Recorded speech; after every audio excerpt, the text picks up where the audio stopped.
요번 그 강남구를 봅시다. 선관위 위원장이 책임자입니다.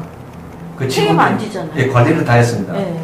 그 건이 법원 넘어가면 제대로 조사가 되겠습니까? 김능환이 대법관인데. 안 됩니다. 네, 그리고 근본적으로 중앙선관위에서 결정한 그 업무 지침이라든가 이런 선거법에 관련된 지시 이거를 위반했을 때 과연 일반 법원에서 재판이 바로 되느냐? 구조적으로 모순이에요. 구조적으로 모순이죠. 예. 그러면은 요번에 19대에서 이런 법원에서 임명한 이 법관은 법적인 면으로 이제 컨트롤 뭐 자문 이런 거를 해야 되는 게 맞는 거고 뭐 또 대통령이 임명한 또 선관위원장이 있다며요. 그럼 걔는 또 독선으로 가고 그 당에 유리한 걸로 갈 수가 있잖아요.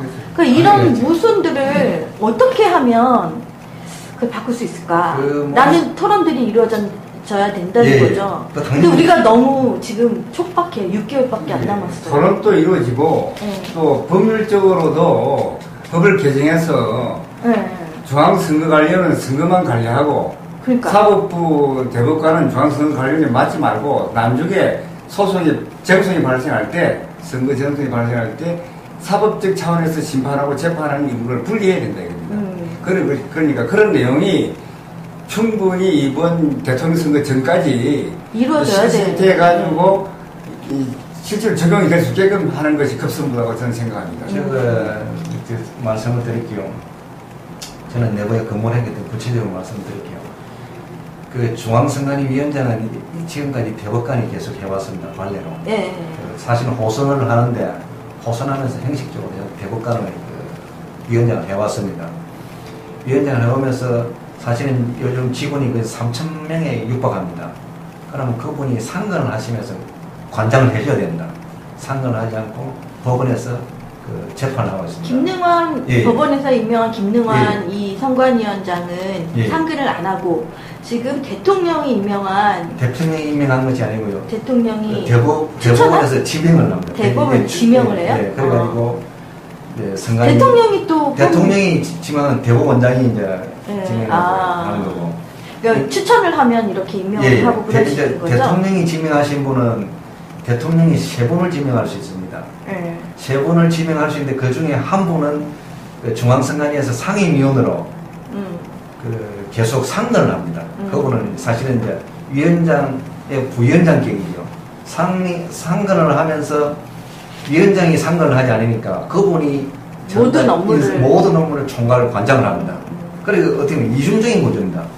대법원에서 대법관이 최고 책임자로 일하는 것처럼 보이면서 실제는 청와대에서 지명한 상임위원 그분이 다 하고 있습니다. 그렇게 국민들을 어떻게 보면 속이는 걸로 보일 수 있죠. 나쁜 측면을 보면은. 왜냐?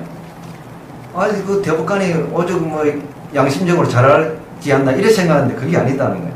그 상임위원이 정권을 가지고 하면서 인사를 관장하니까 결국은 이중구조가 되니까 더구나 위원회 제도는 책임이 없는데 더 책임이 없는 이런 불성실한 일이 많이 생겼네요. 그러니까 지금 아무도 책임 안 지잖아요. 네, 아무도 책임 안 지고 요번 강남을 문제 보세요. 분명히 제가 전자개표기 부정을 리얼하게 폭로를 했습니다. 그러고 공항보행 문제 나왔습니다. 그러면 당연히 자기들이 거론하고 작동이 되는 이 작동이 뭐가면은 검찰에서도 선거법 위반했다. 우리도 조사를 해야 되겠다. 자동 인지해가지고 수사를 해야 되고. 그 다음에 법원은 법원대로 자기들 법관이 잘못했으면 좀 조사를 해야 되고 선관위는 선관위 자체에서 또 조사를 해야 되는 거예요. 그리고 청와대에서 봤을 때 대통령이 봤을 때 진짜 문제 있다. 야 검찰총장 뭐하냐. 수사를 하고 뭐하냐. 근데 그건 바랄 수가 없고요. 이제 국회 지금 18대 국회도 국회의원 임기가 그 당시 있었다니까. 이거 잘못됐다. 일부 후보로 안 나온 국회의원들도 떠들어야 되는 거예요. 사실은 우리나라가 부끄러운 거예요. 내가 볼 적에는.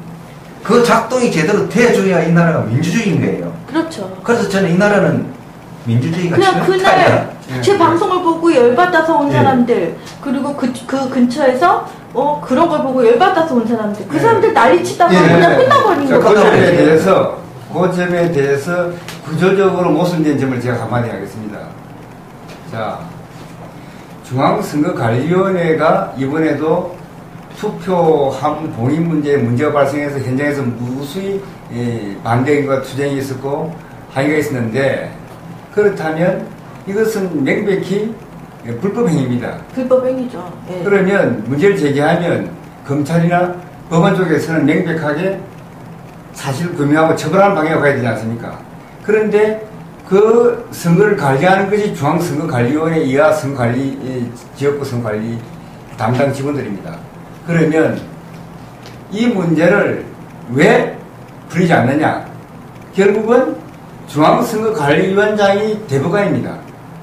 대법관이 중앙선거관리위원장이기 때문에 중앙선거관리 이하 밑에 선거관리 직원들의 부정행위를 덮어주고 비호해주기 때문에 문제가 풀리지 않는 겁니다. 그렇죠. 예. 그 구조적 모순. 따라서 말씀드린 선거관리위원회와 사법부 대법관의 체제가 분리돼서 해야 되는 건 똑같은 문제입니다. 이게 비호하는 체제, 이것이 시행되지 않고는 영원히 부정선거가 해결되지 않고 앞으로 지금까지 그들한테 이거 안 되는 거니까 안 고칠 거잖아요. 안 되죠. 예, 안 고칠 거니까 결국은 우리가 19대 국회에 그럼 청원을 넣어야 되는 건가요? 청원이나 뭐 어떤 형태에서든지 법 개정을 하거나 토론을 통해서 문제를 해결해야 되는 거고, 중앙선거관리위원회도 스스로 문제를 해결하는데 자발적으로 나와서 협조해 줘야 되는 겁니다. 그리고 사법부도 스스로 이 문제점을 인식하고 협조해 줘야 되는 겁니다. 지금 그게 안 되는 겁니다. 사법개혁도 안 되는 판에 뭐 그렇게까지는 너무 많은 요구를 하시는 것 같다는 생각이 들고요. 일단 사법 쪽은 사법개혁부터 해야 돼요. 전체적으로. 그래야 우리나라가 사기 때문에 그건 그렇게 넘어가도록 하고. 요번 그 강남을을 봅시다. 선관위원장이 책임자입니다. 그 책임 안 지잖아요. 예, 관리를 다 했습니다. 그 건이 법원 넘어가면 제대로 조사가 되겠습니까? 김능환이 대법관인데. 안 됩니다. 안 그리고 근본적으로 중앙선관위에서 결정한 그 업무 지침이라든가 선거법에 관련된 지시, 이거를 위반했을 때 과연 일반 법원에서 재판이 바로 되느냐? 구조적으로 모순이에요. 구조적으로 모순이죠. 그러면은 요번에 19대에서 이런 법원에서 임명한 이 법관은 법적인 면으로 이제 컨트롤, 뭐 자문 이런 거를 해야 되는 게 맞는 거고, 뭐 또 대통령이 임명한 또 선관위원장이 있다며요. 그럼 걔는 또 독선으로 가고 그 당에 유리한 걸로 갈 수가 있잖아요. 그러니까 이런 모순들을 어떻게 하면 그걸 바꿀 수 있을까? 라는 토론들이 이루어져야 된다는 거죠. 근데 우리가 너무 지금 촉박해요. 6개월밖에 안 남았어요. 토론됐다. 일부 그 후보로 안 나온 국회의원들도 떠들어야 되는 거예요. 사실은 우리나라가 부끄러운 거예요. 내가 볼 적에는. 그 작동이 제대로 돼줘야 이 나라가 민주주의인 거예요. 그렇죠. 그래서 저는 이 나라는 민주주의가 그냥 그날 제 방송을 보고 열받아서 온 사람들, 그리고 그 근처에서 그런 걸 보고 열받아서 온 사람들, 그 사람들 난리치다가 그냥 끝나버린 거예요. 그 점에 대해서 구조적으로 모순된 점을 제가 한마디 하겠습니다. 자, 중앙선거관리위원회가 이번에도 투표함 봉인 문제가 발생해서 현장에서 무수히 반대과 투쟁이 있었고 항의가 있었는데, 그렇다면 이것은 명백히 불법 행위입니다. 불법 행위죠. 그러면 문제를 제기하면 검찰이나 법원 쪽에서는 명백하게 사실을 규명하고 처벌하는 방향으로 가야 되지 않습니까? 그런데 그 선거를 관리하는 것이 중앙선거관리위원회 이하 선거관리, 지역구 선거관리 담당 직원들입니다. 그러면 위원장은 상근을 안 하고 지금 대통령이 임명한 것이 아니고요. 대통령이 대법원에서 지명을 합니다. 대법원 지명을 해요? 네, 그래가지고 대통령이 또 대통령이 지명한 대법원장이 이제 지명을 하는 거고. 그러니까 추천을 하면 이렇게 임명을 하고 그러시는 거죠? 대통령이 지명하신 분은 대통령이 3분을 지명할 수 있습니다.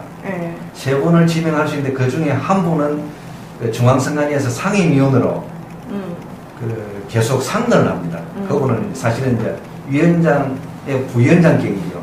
상근을 하면서 위원장이 상근을 하지 않으니까 그분이 모든 업무를 총괄 관장을 합니다. 그리고 어떻게 보면 이중적인 구조입니다. 대법원에서 그 대법관이 최고 책임자로 와 일하는 것처럼 보이면서 실제는 청와대에서 그 지명한 상이면 그분이 다 하고 있습니다. 그렇게 국민들을 어떻게 보면 속이는 걸로 보일 수 있죠. 나쁜 측면을 보면은. 왜냐? 그 대법관이 오죽 뭐 또 이루어지고 또 법률적으로도 법을 개정해서 중앙선거관리원은 선거만 관리하고 그러니까. 사법부 대법관은 중앙선거관리원에 맡지 말고 나중에 정송이 발생할 때 선거 정송이 발생할 때 사법적 차원에서 심판하고 재판하는 임무를 분리해야 된다 이겁니다. 그러니까 그런 내용이 충분히 이번 대통령 선거 전까지 이루어져야 해가지고 실제로 적용이 될 수 있게끔 하는 것이 급선무라고 저는 생각합니다. 제가 말씀을 드릴게요. 저는 내부에 근무를 했기 때문에 구체적으로 말씀드릴게요. 그 중앙선관위원장은 지금까지 대법관이 계속 해왔습니다. 관례로. 네. 사실은 호선을 하는데 호선하면서 형식적으로 대법관을 위원장을 해왔습니다. 위원장을 해오면서 사실은 요즘 직원이 거의 3,000명에 육박합니다. 그러면 그분이 상근을 하시면서 관장을 해줘야 된다. 상근을 하지 않고 법원에서 그 재판을 하고 있습니다. 김능환 법원에서 임명한 김능환 이 선관위 양심적으로 잘하지 않나 이렇게 생각하는데 그게 아니다는 거예요.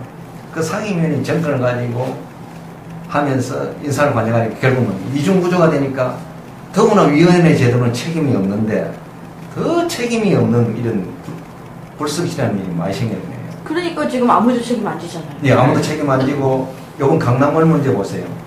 분명히 제가 전자개표기 부정을 리얼하게 폭로를 했습니다. 네. 그러고 공항모임 문제 나왔습니다.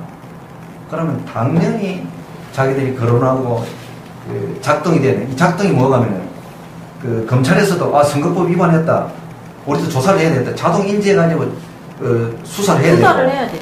그다음에 법원은 법원대로 자기들 법관이 장관해서 좀 조사를 해야 되고 선관위는 선관위 자체에서 또 조사를 해야 되는 거예요. 그리고 청와대에서 봤을 때 대통령이 봤을 때 진짜 문제 있다. 야 검찰총장 뭐하냐? 수사하고 뭐하냐? 근데 그건 바랄 수가 없고요. 이제 국회 지금 18대 국회도 국회의원 임기가 그 당시 있었다니까. 이거 잘못.